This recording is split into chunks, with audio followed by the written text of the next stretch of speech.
सिमरन, अब बताओ मैं लड़के वालों को क्या जवाब दूं? लड़के के पिताजी 3 बार फोन कर चुके हैं।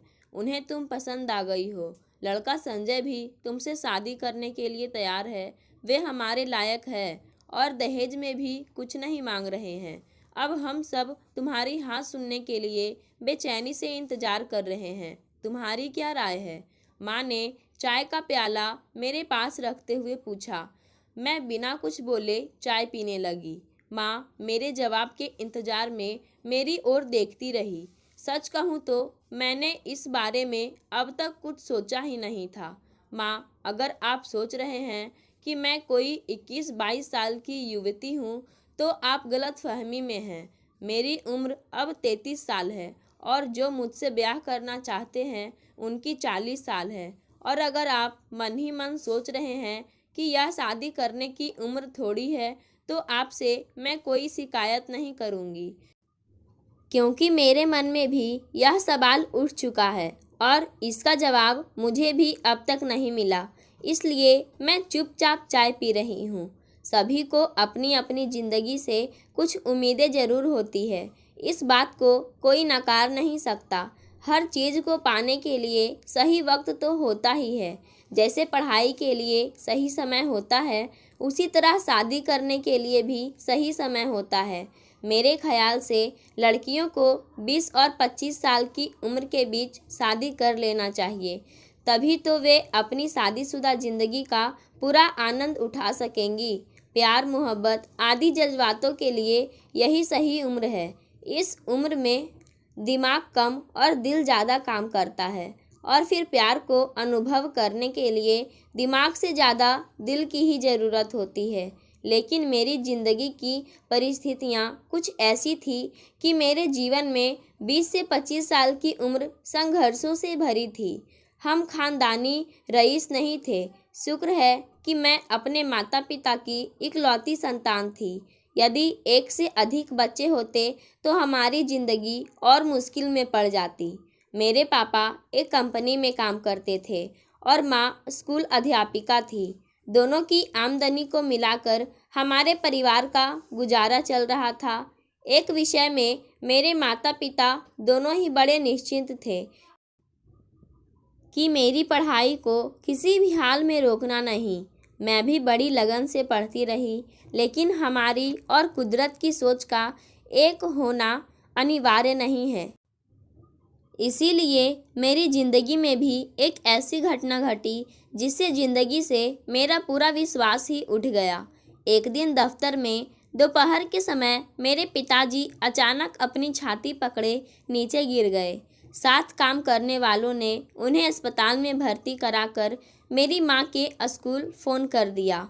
मेरे पिताजी को दिल का दौरा पड़ा था। मेरे पिताजी किसी भी बुरी आदत के शिकार नहीं थे, फिर भी उन्हें 40 वर्ष की उम्र में यह दिल की बीमारी कैसे लगी यह मैं नहीं समझ पाई। 3 दिन आईसीयू में रहकर मेरे पिताजी ने अपनी आंखें खोली और फिर मेरी माँ और मुझे देखकर उनकी आंखों में आंसू आ गए। मेरा हाथ पकड़कर उन्होंने बहुत ही धीमी आवाज़ में कहा, मुझे माफ़ कर दो बेटी, मैं अपना फ़र्ज पूरा किए बिना जा रहा हूँ, मगर तुम अपनी पढ़ाई को किसी भी कीमत पर बीच में नहीं छोड़ना। वही कठिन समय मैं तुम्हारे काम आऊँगा। वे ही मेरे पिताजी के अंतिम शब्द थे। पिताजी की मौत के बाद मैं और मेरी माँ दोनों बिल्कुल अकेली पड़ गई। मेरी माँ इकलौती बेटी थी। उनके माता पिता भी इस दुनिया से चल बसे थे। मेरे पापा के एक भाई थे, मगर वे भी बहुत ही साधारण जीवन बिता रहे थे। उनकी 2 बेटियां थीं, वे भी हमारी कुछ मदद नहीं कर सके। अन्य रिश्तेदार भी एक लड़की की शादी का बोझ उठाने के लिए तैयार नहीं थे। मैं उन्हें दोषी नहीं ठहराना चाहती, क्योंकि एक कुंवारी लड़की की जिम्मेदारी लेना आज कोई आसान काम नहीं है। मेरी माँ ने अपनी कम तनख्वाह से मुझे अंग्रेजी साहित्य में एमए तक पढ़ाया। मैंने एमए अव्वल दर्जे में पास किया और उसके बाद अमेरिका में स्कॉलरशिप के साथ पीएचडी की। उसके दौरान मेरी पहचान विनायक से हुई। अमेरिका में भारतवासियों की एक पार्टी में पहली बार मेरी सहेली ने मुझे विनायक से मिलवाया। पहली मुलाकात में ही विनायक ने दोस्ती का हाथ बढ़ाया। वह बहुत ही सरलता से मुझसे बात करने लगा, जैसे मुझे बहुत दिनों से जानता हो। पूरी पार्टी में उसने मेरा साथ दिया। शुरू से ही जब मैंने इस रिश्ते में अपने आप को जोड़ा, उस वक्त से मेरे मन में कोई उम्मीद नहीं थी। मुझे मालूम था कि इस रिश्ते का कोई भविष्य नहीं है। मुझे विनायक के बोलने का अंदाज बहुत पसंद आया। वह लड़कियों से बातें करने में माहिर था और कई लड़कियां इसी कारण उस पर फिदा हो गई थी, क्योंकि जब वह मुझसे बातें कर रहा था तो उस 2 घंटे के समय में कई लड़कियां खुद आकर उससे बात कर गई थी। सभी उसे स्वीट हार्ट आदि पुकार कर गई। इससे मुझे मालूम हुआ कि वह लड़कियों के बीच बहुत मशहूर है। वह काफ़ी सुंदर था, लंबा चौड़ा और गोरे रंग का। उसकी आंखों में शरारत और होठों में हसीन मुस्कुराहट थी। हमारे ही विश्वविद्यालय से MBA कर रहा था। उसके पिताजी भारत में दिल्ली शहर के बड़े व्यवसायी थे। विनायक MBA करने के बाद अपने पिताजी के कार्यालय में उच्च पद पर बैठने वाला था। ये सब उसी ने मुझे बताया था। मैं विश्वविद्यालय के हॉस्टल में रहती थी और वह किराए पर फ्लैट लेकर रहता था। उसी से मुझे मालूम हुआ कि उसके पिता कितने बड़े आदमी हैं। हमारे एक दूसरे से विदा लेते समय विनायक ने मेरा सेल नंबर मांग लिया। सच कहूँ तो उस पार्टी से वापस आने के बाद मैं विनायक को भूल गई थी। मेरे ख्याल से वह बड़े रईस पिता की औलाद है और वह मुझ जैसी साधारण परिवार की लड़की से दोस्ती नहीं करेगा। उस शुक्रवार शाम 6 बजे मेरे सेल फोन की घंटी बजी। हेलो, मैंने कहा। हाय, दूसरी तरफ से एक पुरुष की आवाज़ सुनाई दी। मैंने तुरंत उस आवाज़ को पहचान लिया। हाँ, वह और कोई नहीं, विनायक ही था। कैसी हैं आप? उम्मीद है आप मुझे याद करती है, मैंने हंसते हुए कहा। कोई आपको भूल सकता है क्या? बताइए, क्या हालचाल है? कैसे याद किया मुझे? आपके ऊपर एक इल्ज़ाम है और उसके लिए जो सज़ा मैं दूंगा वह आपको माननी पड़ेगी। मंजूर है। उसकी आवाज़ में शरारत उमड़ रही थी। इल्ज़ाम? मैंने ऐसी क्या गलती की जो सज़ा के लायक है? आप ही बताइए। मैं भी हंसकर विनायक से बोली।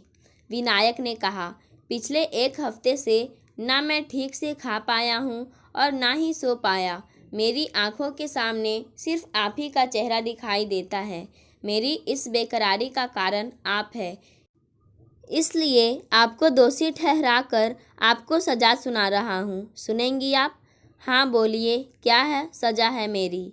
आपको इस शनिवार मेरे फ्लैट पर मेरा मेहमान बनकर आना होगा और पूरा दिन मेरे साथ बिताना होगा। मंजूर है आपको? जी मंजूर है, कहकर मैं भी खूब हंसी। उस शनिवार मुझे अपने फ्लैट में ले जाने के लिए खुद विनायक आया। मेरी खूब खातिरदारी की। एक लड़की को अति महत्वपूर्ण महसूस कैसे करवाना है, यह बात हर मर्द को विनायक से सीखनी चाहिए। शाम को जब वह मुझे हॉस्टल छोड़ने आया, तब हम दोनों को एहसास हुआ कि हम एक दूसरे को सदियों से जानते थे। यही विनायक की खूबी थी। उसके बाद अगले 6 महीने हर शनिवार मैं उसके फ्लैट पर जाती और फिर रविवार को ही लौटती। हम दोनों एक दूसरे के बहुत करीब हो गए थे, मगर मैं एक विषय में बहुत ही स्पष्ट थी। मुझे मालूम था कि हम दोनों भारत से हैं। इसके अलावा हमारे बीच कुछ भी मिलता जुलता नहीं। हमारी बिरादरी अलग थी, हमारी आर्थिक स्थिति भी बिल्कुल भिन्न थी, जो बड़ी दीवार बनकर हम दोनों के बीच खड़ी रहती थी। शुरू से ही जब मैंने इस रिश्ते में अपने आप को जोड़ा, उसी वक्त से मेरे मन में कोई उम्मीद नहीं थी। मुझे मालूम था कि इस रिश्ते का कोई भविष्य नहीं है, मगर जो समय में विनायक के साथ व्यतीत किया वह मेरे लिए अनमोल था और मैं उसे खोना नहीं चाहती थी। इसलिए मुझे हैरानी नहीं हुई जब विनायक ने बड़ी ही सरलता से मुझे अपनी शादी का निमंत्रण दिया, क्योंकि उस रिश्ते से मुझे यही उम्मीद थी। अगले हफ्ते ही वह भारत चला गया और उसके बाद हम कभी नहीं मिले। कभी कभी उसकी याद मुझे आती थी, मगर मैं उसके बारे में सोचकर परेशान नहीं होती थी। मेरे लिए विनायक एक खत्म हुए किस्से के अलावा कुछ नहीं था। विनायक के चले जाने के बाद मैं 1 साल के लिए अमेरिका में ही रही। इस दौरान मेरी माँ भी अपनी अध्यापिका पद से सेवानिवृत्त हो चुकी थी। उन्हें अमेरिका आना पसंद नहीं था, क्योंकि वहाँ का सर्दी का मौसम उनके लिए अच्छा नहीं था। इसलिए मैं अपने पीएचडी ख़त्म करके भारत लौट आई। अमेरिका में जो पैसे मैंने जमा किए और मेरी माँ के पीएफ से मिले, उनसे मुंबई में 2 बेडरूम वाला फ्लैट खरीद लिया। बाद में मुझे 30,000 मासिक वेतन पर एक कॉलेज में लेक्चरर की नौकरी मिल गई। मेरे मुंबई लौटने के बाद मेरी माँ मेरी शादी करवाना चाहती थी। उन्हें डर था कि अगर उन्हें कुछ हो जाए तो मैं इस दुनिया में अकेली हो जाऊंगी। मगर शादी इतनी आसान नहीं थी। शादी के बाज़ार में हर दूल्हे के लिए एक तय रेट होता है। हमारे पास मेरी तनख्वाह के अलावा कुछ भी नहीं था। ऊपर से मेरी माँ का बोझ उठाने के लिए लड़के वाले तैयार नहीं थे। जब मैं अमेरिका से मुंबई आई थी, तब मेरी उम्र 25 साल थी।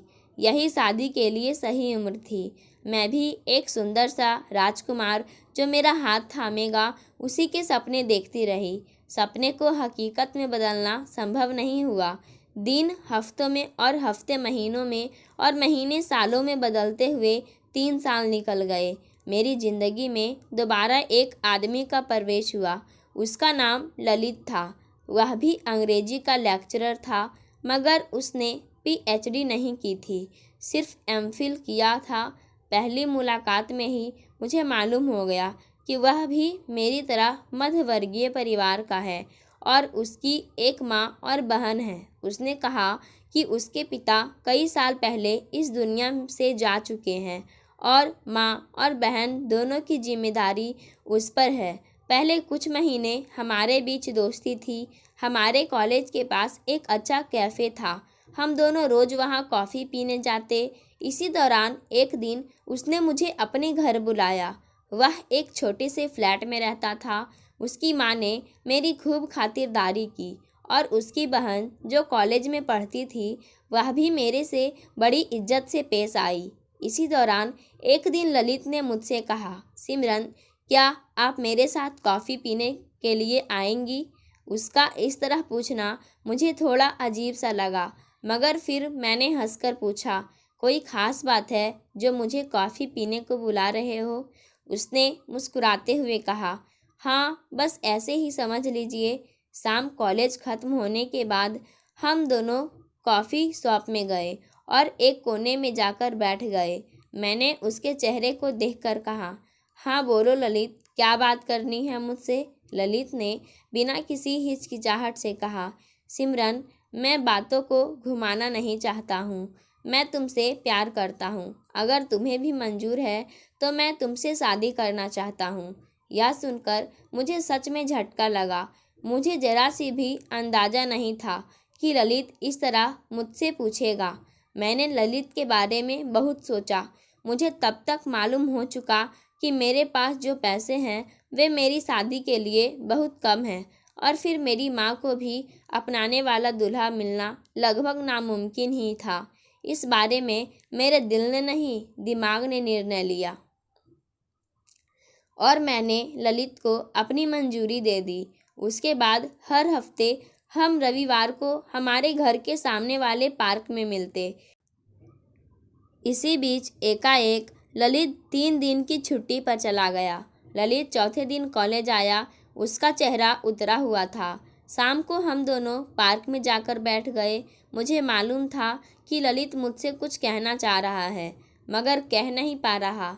फिर उसने मेरा हाथ पकड़कर कहा, मुझे माफ़ कर दो सिमरन, मैंने खुद ही तुमसे प्यार का इजहार किया था और अब मैं ही इस रिश्ते से पीछे हट रहा हूँ। तुम्हें मालूम है कि मेरी एक बहन है। वह किसी लड़के से प्यार करती है और उस लड़के की एक बिन ब्याही बहन है। उन लोगों ने साफ कह दिया कि अगर मैं उनकी लड़की से शादी करूं तो ही वे मेरी बहन को अपनाएंगे।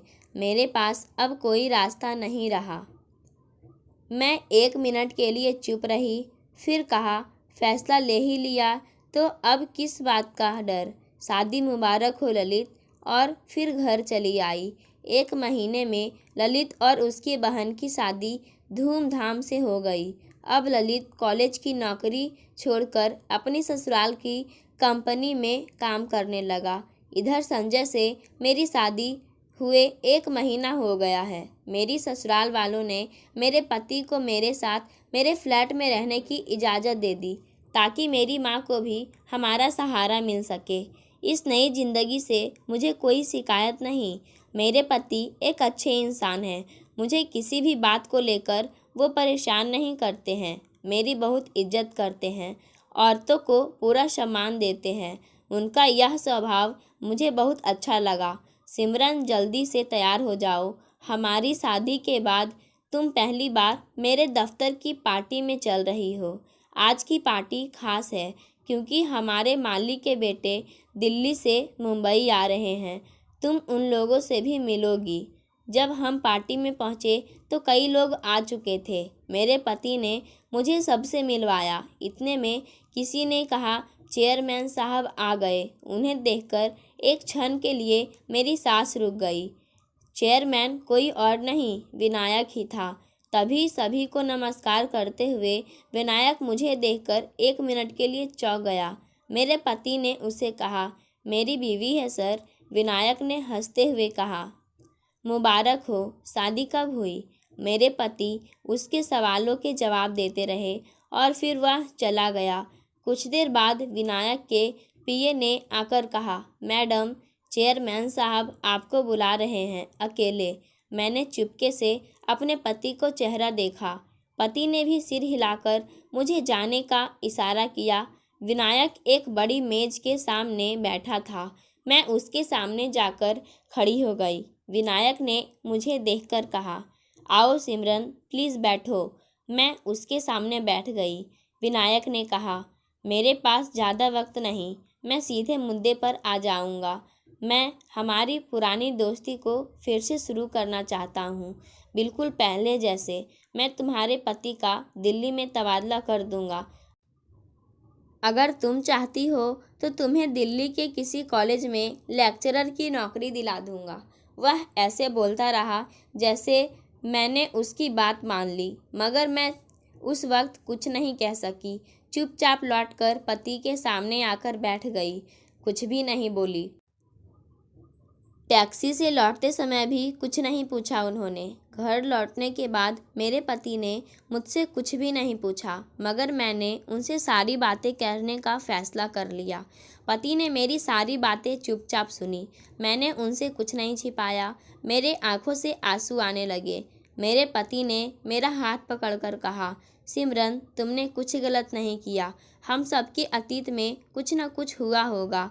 अतीत के पन्नों को दोबारा खोलकर देखना बेकार की बात है। कभी कभी ना चाहते हुए भी हमारा अतीत हमारे सामने खड़ा हो जाता है तो हमें उसे महत्व नहीं देना चाहिए। हमेशा आगे की सोच रखनी चाहिए। विनायक की बातों को छोड़ो, उसका रुपया बोल रहा है। हम कभी उसका मुकाबला नहीं कर सकते। मैं कल ही अपना इस्तीफ़ा दे दूँगा, दूसरी नौकरी ढूंढ लूँगा। तुम चिंता करना छोड़ो और सो जाओ। हर कदम मैं तुम्हारे साथ हूँ। और फिर संजय ने मुझे बाहों में भर लिया। उनकी बाहों में मुझे फील हुआ कि मैं महफूज हूँ। इसके अलावा और क्या चाहिए एक पत्नी को। पाठकों, शादी की उम्र के ऐसे ही नहीं निकल जाते हैं। स्थिति हर किसी के साथ एक जैसी नहीं होती। किसी का प्यार में धोखा खाने के बाद उम्र निकल जाता है तो किसी का जिम्मेदारी निभाते निभाते। आज की कहानी यहीं समाप्त होती है। धन्यवाद।